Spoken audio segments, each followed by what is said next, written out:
Good morning दोस्त, मैं हूं विशाख सर और मेरा यूट्यूब चैनल सृजन क्लासेस बाय रंजन सर में आप लोग का हार्दिक स्वागत है। आप लोग को मालूम होना चाहिए कि हम मैथ में 3D पढ़ा रहे हैं और 3D चैप्टर जो हार्ड चैप्टर है, इसलिए आप लोग को पर डे वीडियो देखना होगा, एक्सरसाइज करने प्रैक्टिस करना होगा। और चलते हैं तो हम थ्योरी को आगे लेकर चलते हैं।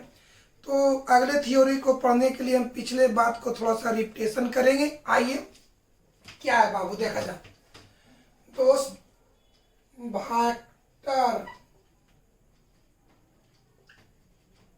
वेक्टर फॉर्म में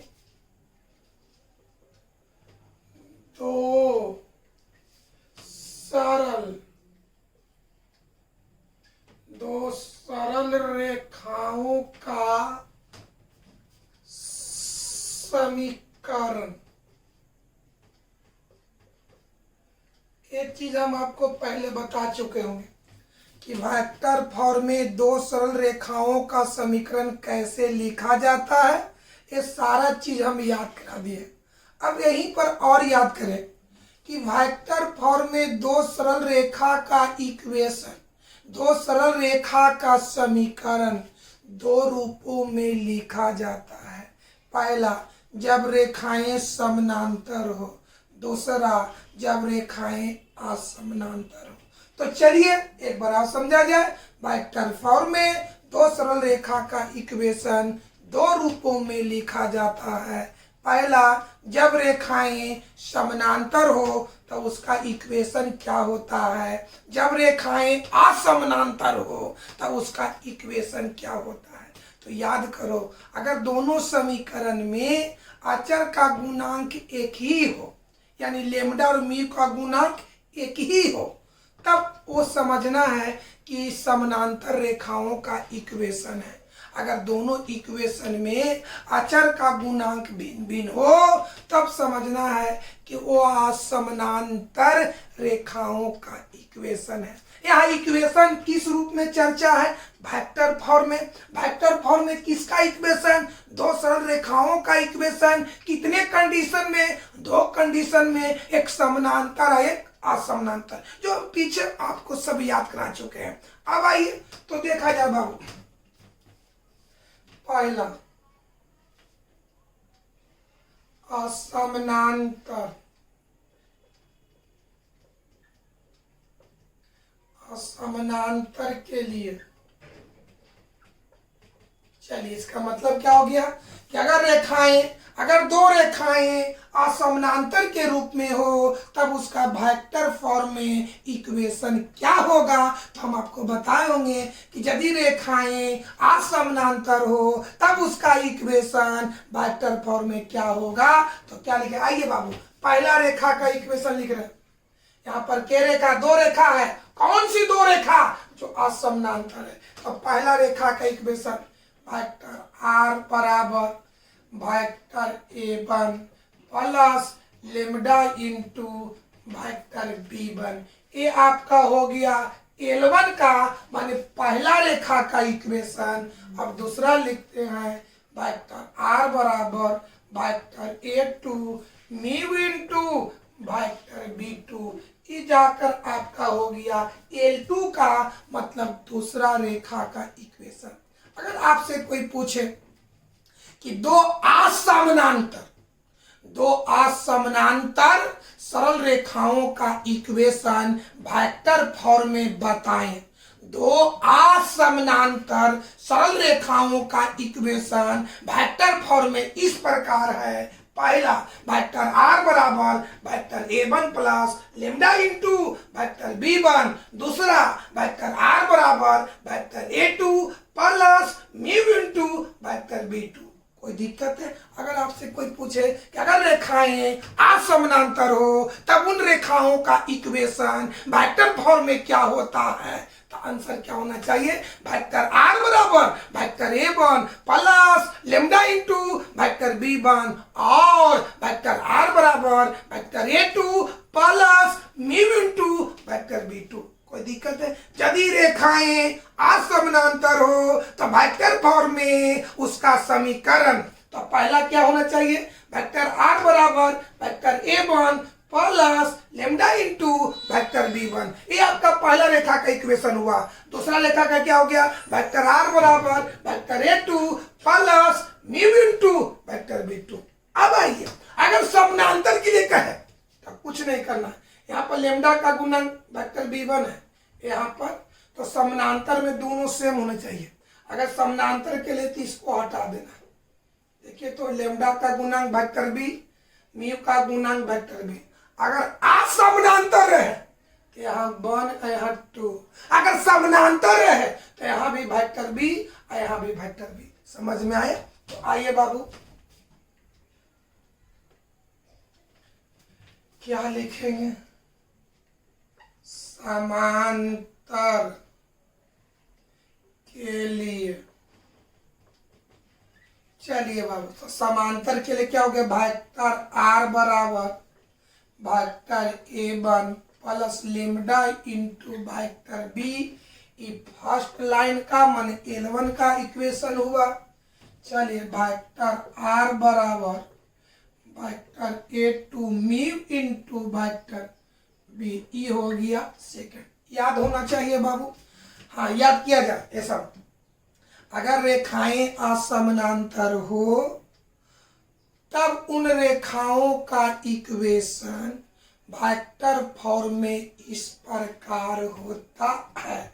क्या है, वेक्टर, हाँ बढ़िया से बताओ।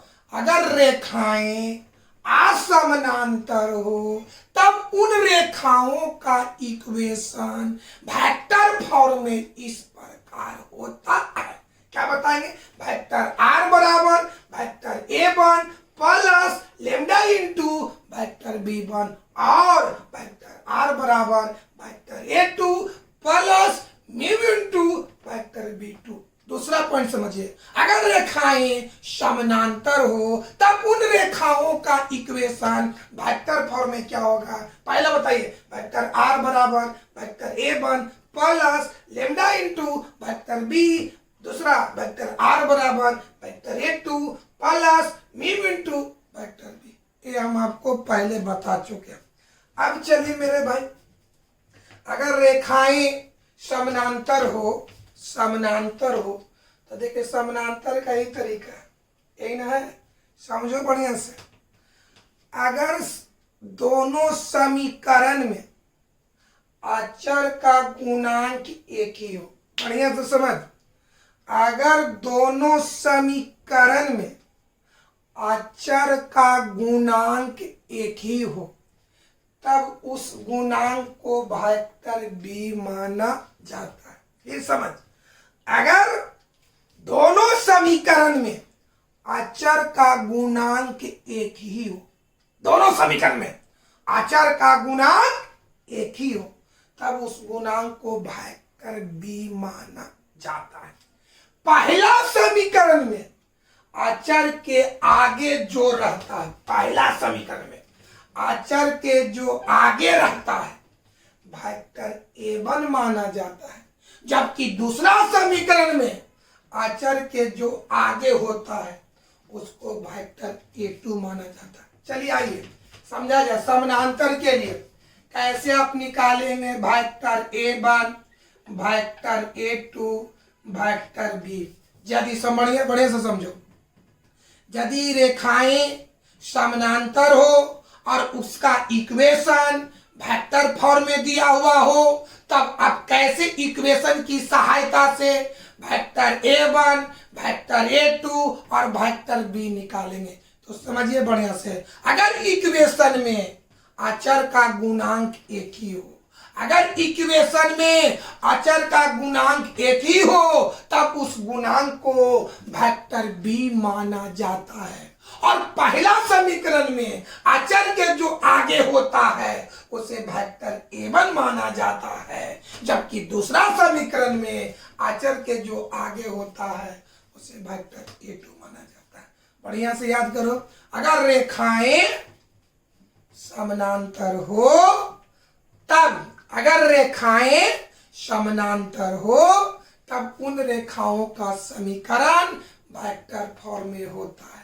तो पहला क्या होता है, वेक्टर आर बराबर vector a1 plus lambda into vector B. दूसरा क्या होता है, वेक्टर आर बराबर vector A two plus mu into vector B. कोई दिक्कत है? चलिए तब इससे रिलेटेड ये याद हो गया कि अगर रेखाएं का इक्वेशन वेक्टर फॉर्म में हो और दोनों इक्वेशन में अचर का गुणांक एक ही हो, तब उस गुणांक को वेक्टर बी माना जाता है। और पहला समीकरण में अचर के आगे जो रहता है उसे वेक्टर ए1 माना जाता है, जबकि दूसरा समीकरण में अचर के जो आगे रहता है उसे वेक्टर ए2 माना जाता है। कोई दिक्कत है मेरे भाई? कोई प्रॉब्लम है? तो चलिए अब इसी से रिलेटेड थ्योरी को हम आगे बढ़ाते हैं।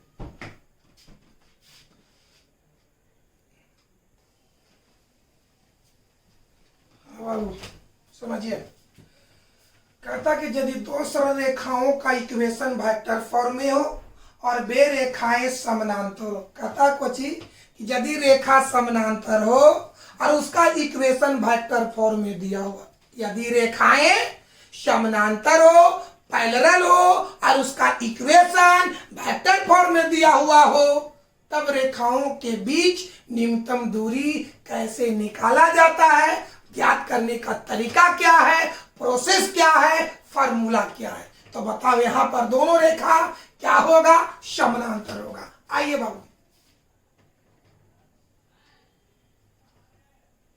ये हो गया फर्स्ट लाइन, ये हो गया सेकेंड लाइन। तो बताओ दोनों रेखा पैरेलल है, समानांतर है और इक्वेशन कौन फॉर्म में लिखना है, वेक्टर फॉर्म में। तो यदि रेखा समानांतर हो और वेक्टर फॉर्म में लिखना हो तो पहला रेखा का भी क्या बताएं, बताओ। वेक्टर आर बराबर vector A one plus lambda into vector B. दूसरा रेखा के बताओ, वेक्टर आर बराबर vector A two mu into vector B. बताएं, देखते हैं यहाँ अचर के रूप में लेमडा है, यहाँ म्यू है, ये दोनों का गुणांक सेम है ना बाबू, इसका मतलब समानांतर है। अब चलिए हमको दोनों के बीच की दूरी निकालना, तो बीच की दूरी को हम क्या मान लिए, टी।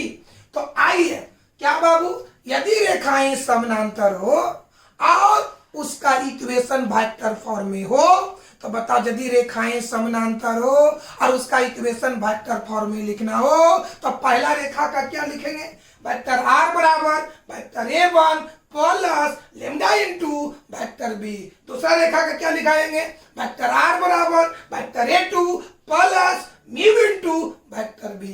तब बताओ बाबू बीच की न्यूनतम दूरी, तो बीच की न्यूनतम दूरी को डी से दर्शाया जाता है। तब क्या फॉर्मूला होगा देखा जाए, डी बराबर वेक्टर बी, देख भाई वेक्टर बी ना है तो दोनों तो सेम है, तो vector B cross vector A two minus vector A one. बढ़िया समझो, दोनों बताओ, दोनों अचर का जो गुणांक होगा उसको रखना है। तो vector B cross vector A two minus vector A one, vector A two minus vector A one बाटा वेक्टर बी का मापांक यानी माउड। अब इसको हल करेंगे तो बताओ ये मान प्लस में भी आ सकता है और माइनस भी आ सकता है, लेकिन दूरी हमेशा पॉजिटिव होता है, इसलिए इस पर मॉड लगा दिया जाता है। आप बढ़िया से समझो कि यदि रेखाएं समानांतर हो और उसका इक्वेशन वेक्टर फॉर्म में हो, तब रेखाओं के बीच न्यूनतम दूरी निकालने का फॉर्मूला क्या होगा। फिर समझो, यदि रेखाएं समानांतर हो और उसका इक्वेशन वेक्टर फॉर्म में दिया हुआ हो, तब रेखाओं के बीच न्यूनतम दूरी निकालने का क्या फॉर्मूला है। तो क्या फॉर्मूला है, डी बराबर mod vector B cross vector A two minus vector A one बाटा मॉड वेक्टर बी। फिर याद किया जाए, बीच की न्यूनतम दूरी कब, जब रेखाएं क्या हो, समानांतर हो और उसका इक्वेशन क्या हो, वेक्टर फॉर्म में हो। तो बीच की न्यूनतम दूरी निकालने का क्या फॉर्मूला है, तो डी बराबर mod vector B cross vector A two minus vector A one बाटा मॉड वेक्टर बी। कोई दिक्कत है, कोई प्रॉब्लम? चलिए अब आइए बाबू, इसको हल करने का कंसेप्ट देखा जाए। कंसेप्ट, चलिए सबसे पहले हाँ ये फॉर्मूला कहां पर लागू करेंगे, एक कंसेप्ट कहां पर लागू करेंगे, जहां पर रेखाएं समानांतर हो और वह इक्वेशन किस फॉर्म में हो, वेक्टर फॉर्म में हो। एक बात और याद किया जाए कि क्वेश्चन में ना समानांतर दिल रहेगा ना असमानांतर दिल रहेगा। आपको इक्वेशन को देखकर भापना होगा कि समानांतर है कि असमानांतर है। तो अगर अचर का गुणांक एक ही हो तो समझना कि समानांतर वाला फॉर्मूला लागू करना है। अगर अचर का गुणांक भिन्न भिन्न हो तो वहां पर असमानांतर वाला फॉर्मूला लागू करना है। तो आइए कंसेप्ट क्या है। सबसे पहले दिए गए इक्वेशन की माध्यम से, दिए गए समीकरण के माध्यम से हम वेक्टर A1 और वेक्टर A2 और वेक्टर B समझा जाए बढ़िया से। सबसे पहले दिए गए इक्वेशन की माध्यम से वेक्टर A1, वेक्टर A2 और वेक्टर B का मान निकाला जाता है। तो बोले तीनों का मान कैसे निकालेंगे, अभी बताएं कि यदि दोनों समीकरण में अचर का गुणांक एक ही हो तब उस गुणांक को वेक्टर B माना जाता है, और पहला समीकरण में अचर के आगे जो रहता है उसको वेक्टर A1 माना जाता है, जबकि दूसरा समीकरण में अचर के आगे जो रहता है उसको वेक्टर A2 माना जाता है। याद हुआ मेरे भाई। तो हमने क्या बोले, इस फार्मूला लागू करने के लिए क्या कंसेप्ट है। सबसे पहले दिए गए इक्वेशन की सहायता से वेक्टर A1, वेक्टर A2 और वेक्टर B निकाला जाता है। ये पहला पॉइंट में। दूसरा पॉइंट में वेक्टर B की सहायता से मॉड वेक्टर B निकाला जाता है। वेक्टर B की सहायता से मॉड वेक्टर B निकाला जाता है। तीसरा समझिए, vector A2 minus vector A1 का मान निकाला जाता है। आइए कैसे। सबसे पहले दिए गए इक्वेशन की माध्यम से वेक्टर A1, वेक्टर A2 और वेक्टर B निकाला जाता है। दूसरा, वेक्टर B की सहायता से मॉड वेक्टर B का मान निकाला जाता है। तीसरा में क्या निकालेंगे, vector A2 minus vector A1 का मान निकाला जाता है। आइए चौथी बार इसको क्या निकालेंगे। चलिए, vector B cross vector A2 minus vector A1। अगर ये स्टेप आपको याद नहीं रहता है तो आप सही तरह से नहीं बना पाइएगा। मालूम ना करें कि पहले हम क्या करें, तो ये स्टेप याद करना है।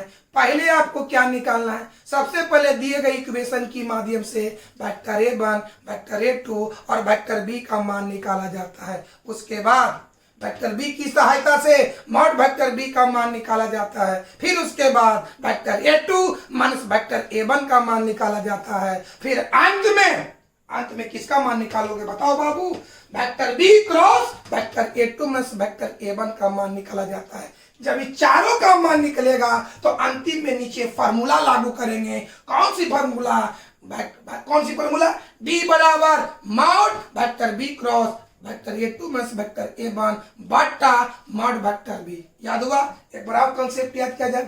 सबसे पहले एक कंसेप्ट लागू कहां पर करेंगे, जहां पर रेखाएं समानांतर हो और इक्वेशन वेक्टर फॉर्म में हो, तो बीच की न्यूनतम दूरी निकालना है तो वहां पर एक कंसेप्ट लागू करना है। पहले कुछ दिए गए इक्वेशन की माध्यम से वेक्टर A1, वेक्टर A2 और वेक्टर B का मान निकाला जाता है। उसके बाद वेक्टर B की सहायता से मॉड वेक्टर B का मान निकाला जाता है। फिर vector A2 minus vector A1 का मान निकाला जाता है, और अंत में vector B cross vector A2 minus vector A1 का मान निकाला जाता है। जब ये चारों का मान निकल गया तो अंतिम में फार्मूला लागू करेंगे। कौन सी फार्मूला, D बराबर mod vector B cross vector A2 minus vector A1 बटा मॉड वेक्टर B। ये था इस कंडीशन में प्रॉब्लम को सॉल्व करने का कंसेप्ट। ये फार्मूला हुआ, एक कंसेप्ट हुआ। तो आइए हम कंसेप्ट को लिखते हैं।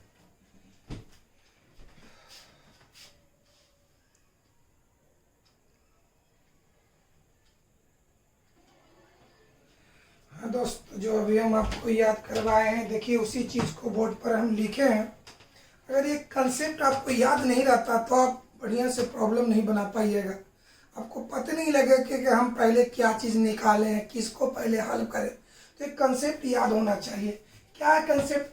यदि दो सरल रेखाओं का इक्वेशन वेक्टर फॉर्म में हो तथा रेखाएं समानांतर हो तो रेखाओं के बीच न्यूनतम दूरी निकालने का कंसेप्ट इस प्रकार है। क्या पता? सबसे पहले दिए गए इक्वेशन की सहायता से वेक्टर a1, वेक्टर a2 और वेक्टर b का मान निकाला जाता है। फिर वेक्टर b के आधार पर मॉड वेक्टर b का मान निकाला जाता है। इसके बाद वेक्टर a2 में से वेक्टर a1 का मान निकाला जाता है। फिर अंत में निकालेंगे vector b cross vector a2 में से वेक्टर a1 का मान निकाला जाता है। और अंत में हम फार्मूला लागू करेंगे। कौन सी फार्मूला? b बराबर mod vector b cross vector a2 में से वेक्टर a1 बटा मॉड वेक्टर b।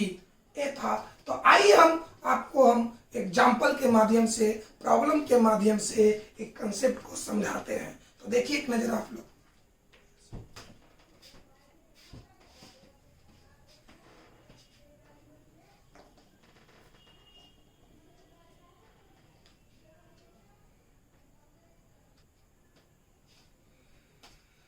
दोस्तों देखा जाए, क्वेश्चन देखा जाए, निम्नलिखित दी गई रेखाओं, देखिए दो रेखा है, एगो L1 और एगो L2।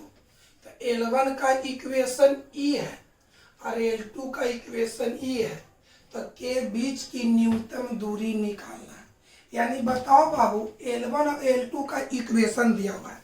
तो देख, तो एरो एरो एरो आपको मालूम हो गया कि दोनों रेखा का इक्वेशन वेक्टर फॉर्म है। एगो तो पता लग गया कि दोनों रेखा का इक्वेशन वेक्टर फॉर्म है। अब दूसरी बात पता लगाना है कि समानांतर है कि असमानांतर है।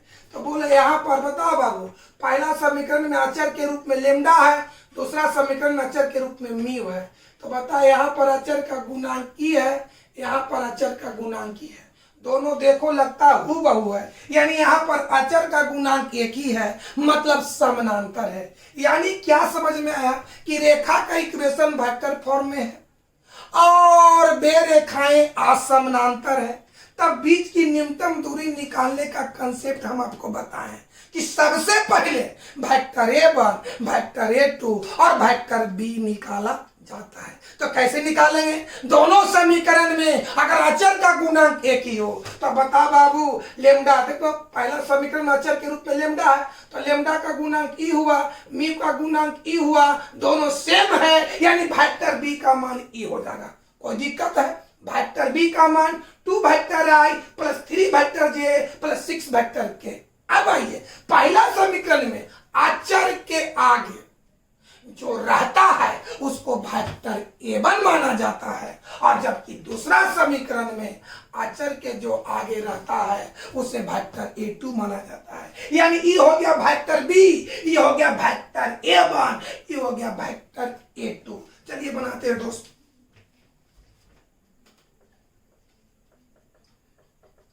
Solve given E vector a1 का मान वेक्टर आई प्लस 2 वेक्टर जे माइनस 4 वेक्टर के, ये हो गया वेक्टर a2 का मान।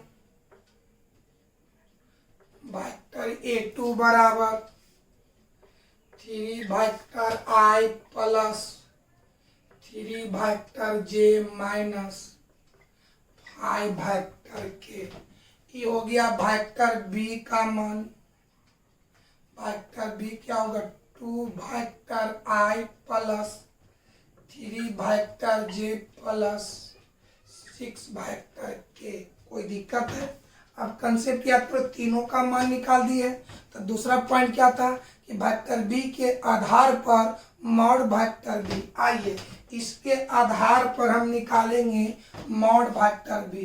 तो चलिए बाबू, इसलिए मॉड वेक्टर बी माने वेक्टर बी का मापांक क्या होगा? रूट अंडर आई का गुणांक 2, तो 2 का होल स्क्वायर, जे का गुना 3 का होल स्क्वायर, के का गुना 6 का होल स्क्वायर। तो क्या होगा बाबू, 2 का स्क्वायर 4, 3 का स्क्वायर 9, 6 का स्क्वायर 36। तो मिला जुला करके 49 होगा। 49 का वर्गमूल 7, यानी मॉड वेक्टर बी का मान 7 होगा। अब याद करो, अब हम क्या निकालेंगे, vector A2 minus vector A1, vector A2 minus vector A1। चलिए बाबू, चलो बाबू, तो क्या निकालते हैं, इधर आते हैं बुआ, चला जा, क्या इसका मान निकालेंगे, vector A2 minus vector A1 का। तो वेक्टर A2 का मान E है, वेक्टर A1 नहीं है, पर यहाँ पर हटेगा बाबू। चलिए, इसको नहीं हटेगा, आप इसको देखिए, एक नजर देखिए, उसके बाद मिटार कर ही बताएंगे।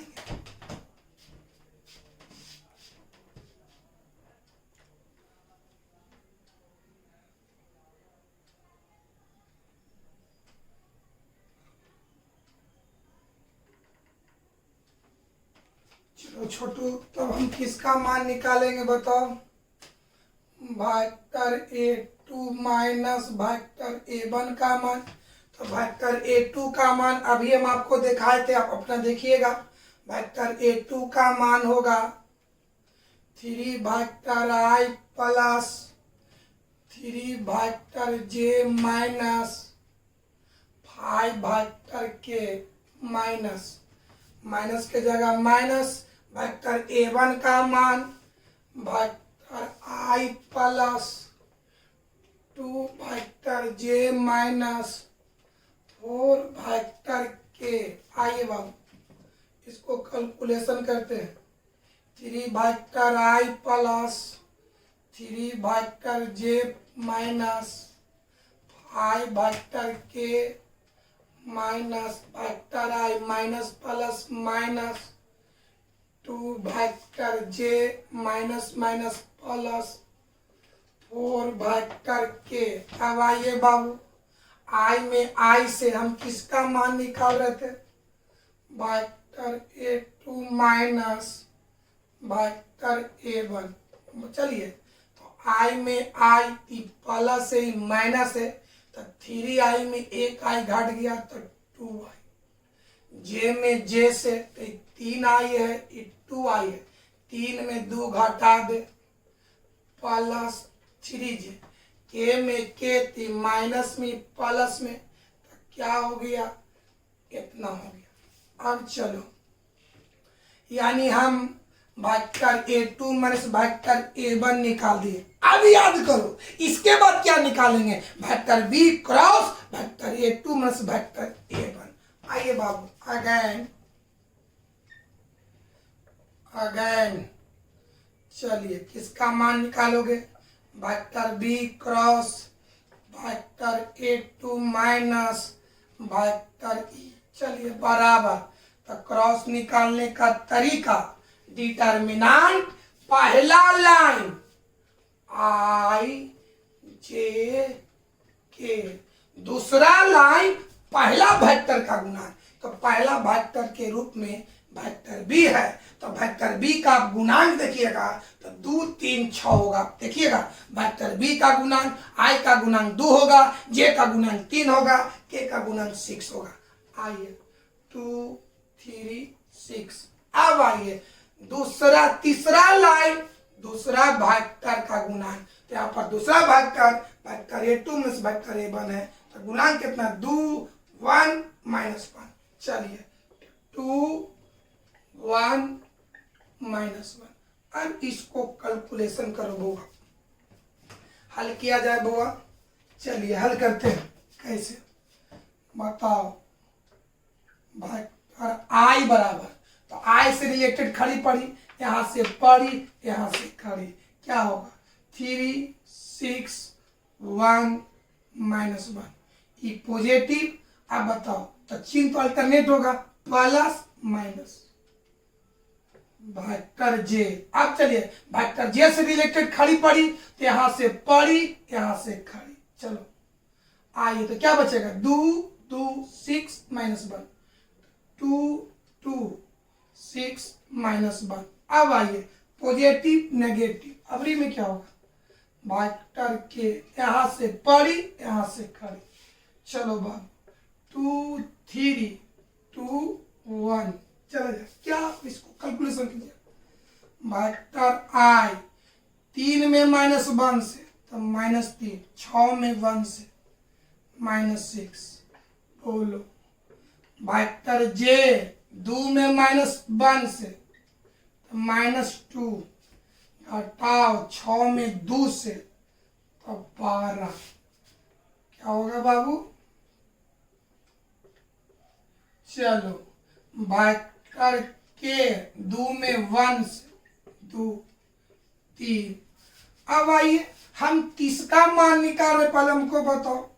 Vector B cross vector A2 minus vector A1, तो -3 और -4 -9, -9 इंटू वेक्टर, यहाँ पर आइए -12 -2 तो -14, -14 में माइनस वेक्टर जे से गुना कर दीजिए तो प्लस हो जाएगा, +14 वेक्टर के। यहाँ पर आइए ये -1 में वेक्टर के से गुना कीजिए तो माइनस वेक्टर के हो गया। अब आइए हम अंत में अब फॉर्मूला लागू करेंगे। चलिए अब देखिए इधर बचा हुआ, इधर फॉर्मूला लागू कर देते हैं दोस्त। फॉर्मूला से क्या है, फॉर्मूला बोल, D बराबर mod vector B cross vector A2 minus vector A1 बटा मॉड वेक्टर बी। अब चलिए बाबू, तो देख मेरे भाई, इसका मान हम अभी लाए हैं, देख लीजिए है ना। इसका मान क्या मान है दोस्त, -9 वेक्टर आई प्लस 14 वेक्टर जे माइनस वेक्टर के। अब बताइए मॉड वेक्टर बी का मान हम 7 लाए। अब आइए अब बढ़िया से बताओ, अंश का भी मॉड, हर का भी मॉड। तो चलिए बाबू क्या लिखे, मॉड -9 वेक्टर जे प्लस 14 वेक्टर जे माइनस वेक्टर के बटा मॉड वेक्टर से। अब देखा जाए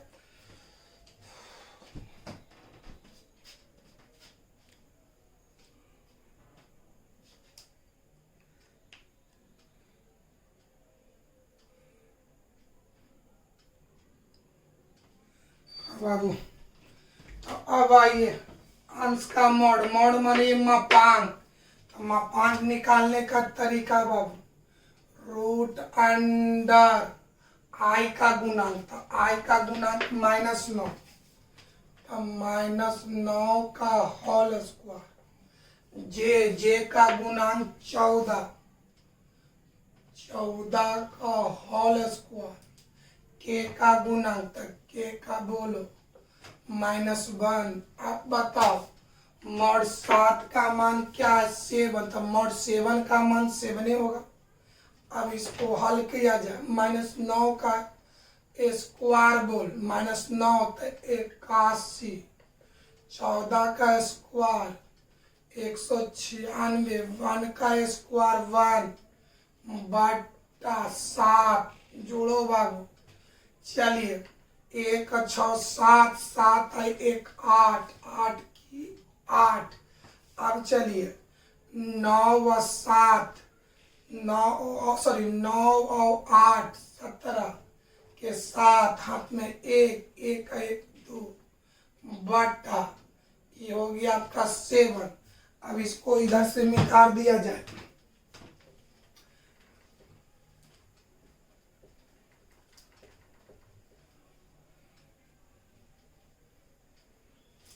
देखो बउआ, अब इसको देखो तो अंक निकलेगा 2 से 2 1 2 3 दूनी 6 9 दूनी के 18। चलिए 9 दूनी 18 तो नहीं कटेगा, छोड़ दीजिए, इतना ही आपका होगा बुआ। इसलिए बोलो डी, डी माने बीच का न्यूनतम दूरी, तब बोलो कितना बटा 7 माने 1/7 इंटू रूट अंडर 278। शायद आपका यही आंसर होगा।